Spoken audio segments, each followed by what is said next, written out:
नमस्कार प्रिय विद्यार्थियों, आज आपको इस क्लास में संकरण कैसे ज्ञात करते हैं किसी अणु में, उसके बारे में हम ये क्लास बता रहे हैं।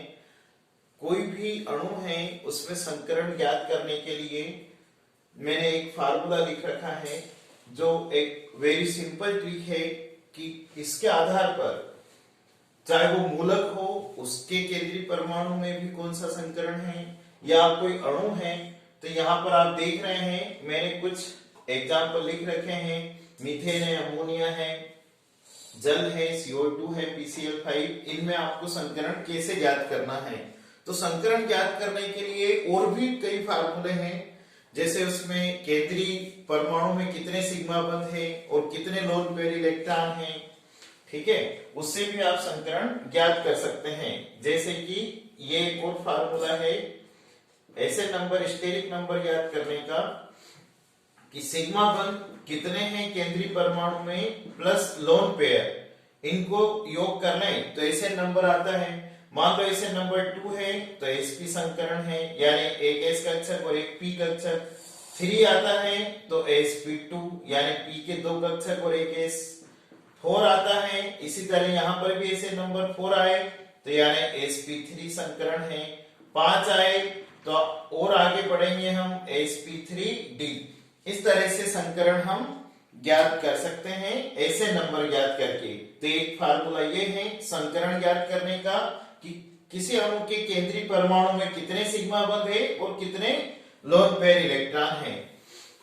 और ये एक ऐसा सटीक फार्मूला है जिससे हम मूलक में भी संकरण ज्ञात कर सकते हैं। तो इसको अप्लाई कर रहे हैं हम इस सूत्र को। तो ध्यान दें, सबसे पहले हमें मीथेन में संकरण निकालना है। तो यहाँ पर देखें केंद्रीय परमाणु कौन है। तो आपको केंद्रीय परमाणु समझना भी बहुत आसान है कि किसी अणु में जिसका नंबर सबसे कम हो, यानी जिसकी संख्या कम हो, वो केंद्रीय परमाणु माने। जैसे मीथेन में कार्बन केंद्रीय परमाणु है, अमोनिया में नाइट्रोजन है, H2O में ऑक्सीजन है। क्योंकि ऑक्सीजन अकेला है, मींस एक ऑक्सीजन परमाणु से 2 हाइड्रोजन परमाणु जुड़े हैं H2O में, तो केंद्रीय परमाणु यहाँ ऑक्सीजन है। तो आपको केंद्रीय परमाणु की पहचान करना है। अब केंद्रीय परमाणु के संयोजकता कोष में कितने इलेक्ट्रॉन हैं, यह आपको थोड़ा उसका परमाणु क्रमांक मालूम होना चाहिए। तो इतना तो आपको नॉलेज रहता है। तो देखें यहाँ पर मीथेन में केंद्रीय परमाणु कार्बन के संयोजकता कोष में 4 इलेक्ट्रॉन होते हैं, तो 4 लिख दिया मैंने। प्लस ये है, देखिए पहले आप ये समझ लें कि यहाँ जो फार्मूले में मैंने VAC लिखा है, यानी वैलेंस शेल इलेक्ट्रॉन लिखा है, और वो किस पर अप्लाई होगा, केंद्रीय परमाणु पर। प्लस उस केंद्रीय परमाणु से कितने मोनोवैलेंट एटम जुड़े हैं, MVA मोनोवैलेंट एटम, जो यहाँ hydrogen, fluorine, chlorine, bromine, iodine वगैरह होते हैं, ये एक संयोजी परमाणु कितने हैं वो लिखे हैं। माइनस चार्ज, अब चार्ज जो भी है, पॉजिटिव नेगेटिव जो भी है, वो यहाँ हम लेंगे। तो इस पे लागू कर रहे हैं मीथेन पर। तो उसमें केंद्रीय परमाणु कार्बन में 4 संयोजकता कोष के इलेक्ट्रॉन है, तो 4 लिख दिया। प्लस मोनोवैलेंट एटम यानी 4 है हाइड्रोजन, तो 4 लिख दिया। कोई चार्ज नहीं है तो इधर हम चाहे तो -0 लगा दें, ये कोष्टक में अपॉन 2। तो यहाँ देखें 8/2 यानी 4, ऐसे नंबर 4 आया, यानी 4 कक्षक यहाँ संकरण में भाग ले रहे हैं, 4 ऑर्बिटल। तो इसमें एक s और p के 3, तो यहाँ संकरण होगा मीथेन में sp3, ठीक है। इसके बाद हम देखें अमोनिया अणु में। तो अमोनिया अणु में संकरण के लिए भी एक फार्मूला अप्लाई कर रहे हैं हम। तो यहाँ केंद्रीय परमाणु नाइट्रोजन है, तो नाइट्रोजन के संयोजकता कोष में 5 इलेक्ट्रॉन होते हैं, प्लस 3 हाइड्रोजन है, यानी एक संयोजी तत्व जो 3 है, माइनस कोई चार्ज नहीं, न्यूट्रल है, तो हम केवल इतना लिख सकते हैं (2). तो 8/2 यानी 4। तो इसमें भी ऐसे नंबर 4 है, यानी sp3 संकरण है, ठीक है। इसके अलावा जल के अणु में देखें तो यहाँ केंद्रीय परमाणु ऑक्सीजन है, ऑक्सीजन के संयोजकता कोष में कितने इलेक्ट्रॉन हैं, तो देखना आपको, तो 6 इलेक्ट्रॉन हैं, प्लस उसमें 2 हाइड्रोजन है मोनोवेलेंट एटम, +2 कर दिया, माइनस यहां भी 0, कोई आवेश नहीं है, तो 6 2 8 यानी 2/2 4 आया है। तो 4 ऐसे नंबर के लिए भी sp3 हाइब्रिडाइजेशन है।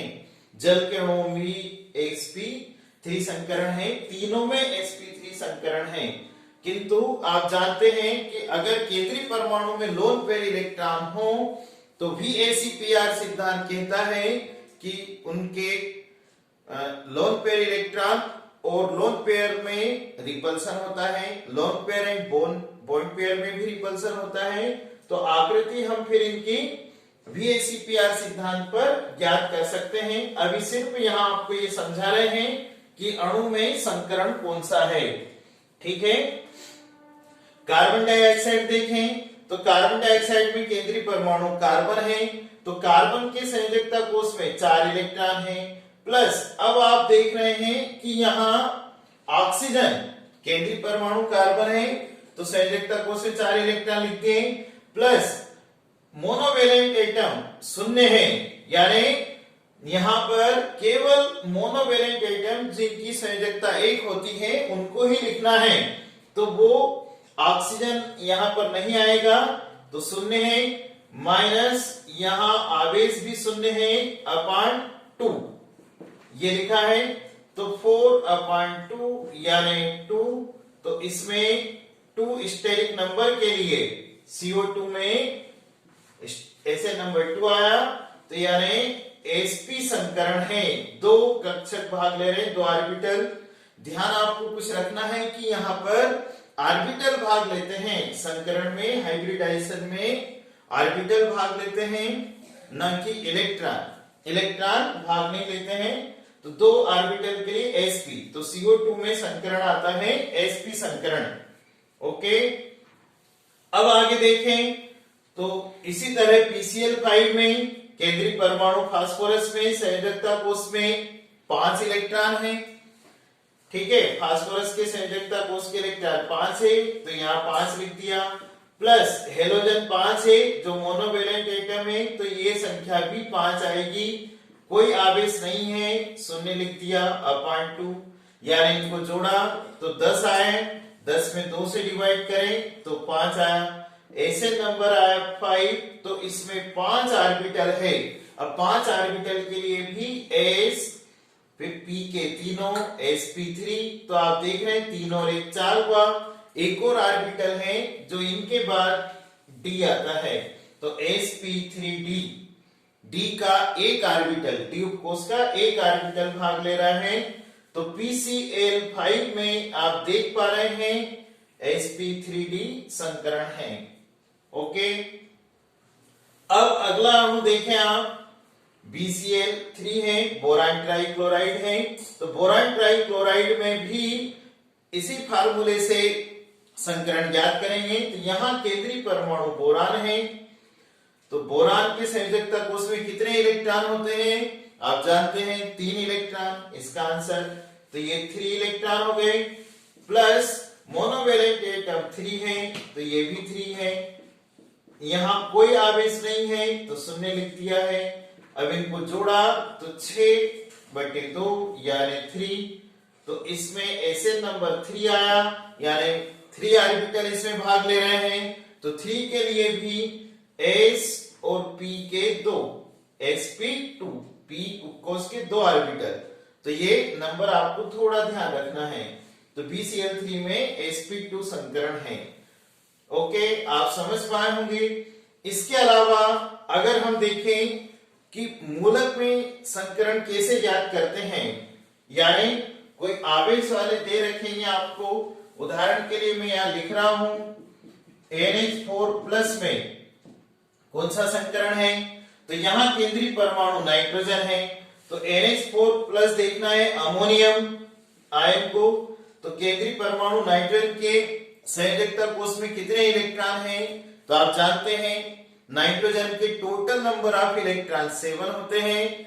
तो पहली कक्षा में 2, वैलेंस शेल में 5 इलेक्ट्रॉन, तो यहाँ 5 इलेक्ट्रॉन आएंगे प्लस अब मोनोवेलेंट एटम यानी एक संयोजी तत्व जो हाइड्रोजन की संख्या 4 है तो ये +4 हुआ, माइनस अब इसमें आवेश आप देख रहे हैं प्लस है तो यहां पर उसकी संख्या लिखेंगे तो +1 आवेश है यानी +1 कर दिया हमने अपॉन 2। अब इसको जोड़ें तो 9 ये कोष्टक हटाएंगे -1 अपॉन 2 तो 9 -1 यानी 8 अपॉन 2 तो देख पा रहे हैं 4।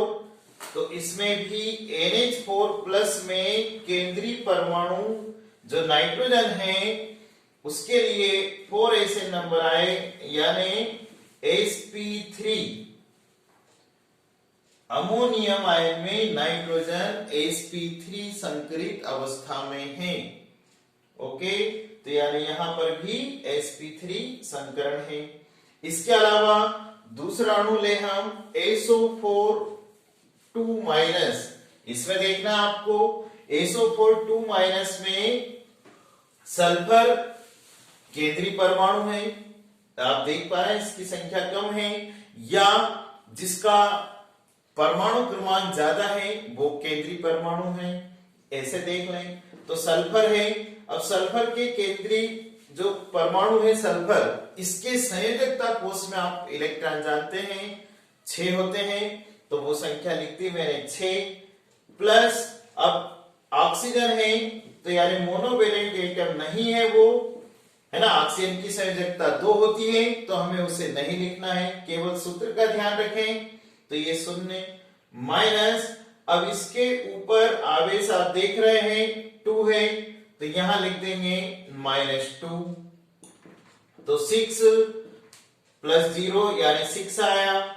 ठीक है, अब कोष्टक हटाएंगे तो +2 अपॉन 2 तो 6 2 8 8 अपॉन 2 यानी यहां पर भी 4 तो इसमें भी ऐसे नंबर 4 यानी sp3 संकरण है। SO4 2- में जो सल्फर है वो भी sp3 संकरित अवस्था में है। अगला देखिए आप NO3- यानी नाइट्रेट, नाइट्रेट में कौन सा संकरण है NO3 में, इसके लिए फिर आप ध्यान दें केंद्रीय परमाणु यहां नाइट्रोजन है, इसके भी वैलेंस शेल में 5 इलेक्ट्रॉन है, प्लस मोनोवेलेंट एटम नहीं है 0 है, माइनस ये माइनस इस तरह से और चार्ज इसमें भी -1 है अपॉन 2। अब इसको हल करें तो यहां पर 5 + 1 अपॉन 2 यानी कितना आया 6 अपॉन 2 यानी 3। तो ऐसे नंबर देख पा रहे हैं 3 आया और 3 के लिए आपको 3 ऑर्बिटल लिखना है तो एक s और p2 तो देख पा रहे हैं sp2 संकरण आता है NO3 में। तो उम्मीद है कि आपको संकरण कैसे ज्ञात करते हैं ये समझ में आया होगा। इस तरह से हम किसी अणु में संकरण ज्ञात कर सकते हैं। ठीक है, अब देखें आप PO4 3- फास्फेट आयन बोलते हैं PO4 ठीक है, और इसके ऊपर 3-, ठीक है, PO4 3- तो फास्फेट आयन, ठीक, ये 3- चार्ज है तो PO4 3- फास्फेट आयन है।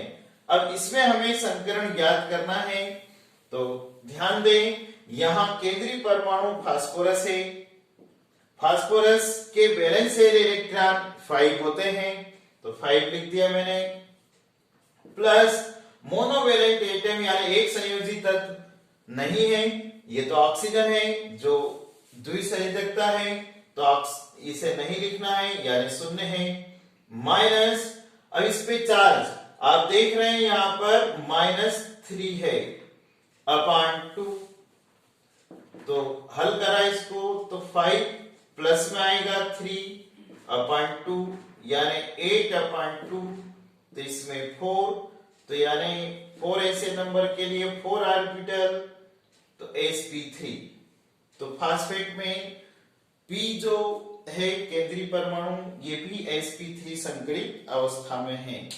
इस तरह से आप किसी भी अणु में संकरण ज्ञात कर सकते हैं। ये बहुत सटीक फार्मूला है जो न्यूट्रल यानी यौगिक पर और मूलकों पर भी लागू होता है, चाहे उन पर यानी अम्लीय मूलक हो या क्षारीय मूलक हो, यानी केटायन हो या एनायन हो, उन पर भी ये फार्मूला लागू होता है। ठीक है, तो आप समझ पाए होंगे कि अणु में संकरण इस सूत्र से हम बहुत आसान तरीके से ज्ञात कर सकते हैं। ये कई कंपटीशन एग्जाम में क्वेश्चन आता है कि इस अणु में कौन सा संकरण है, तो आप ये फार्मूला याद रखें कि यहाँ पर केंद्रीय परमाणु के वैलेंशियल इलेक्ट्रॉन कितने हैं, कितने एक संयोजी तत्व है, माइनस उस पर आवेश है या नहीं है।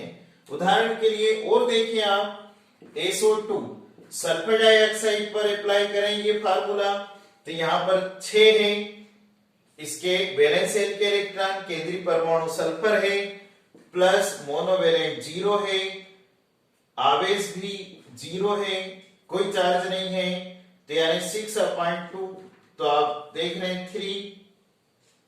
ठीक है,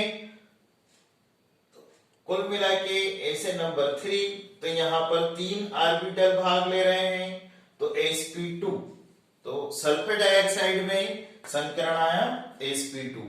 तो आप किसी भी अणु में इस फार्मूले द्वारा संकरण ज्ञात कर सकते हैं, जो कई एग्जाम में पूछते हैं, और संकरण एक इंपॉर्टेंट टॉपिक है केमिस्ट्री के लिए। तो उम्मीद करते हैं आपको आज की क्लास में संकरण के बारे में, कैसे संकरण कैसे ज्ञात करते हैं, समझ में आया होगा। और भी आप कई सूत्रों पर इसको अप्लाई करके देखें। Okay, thank you.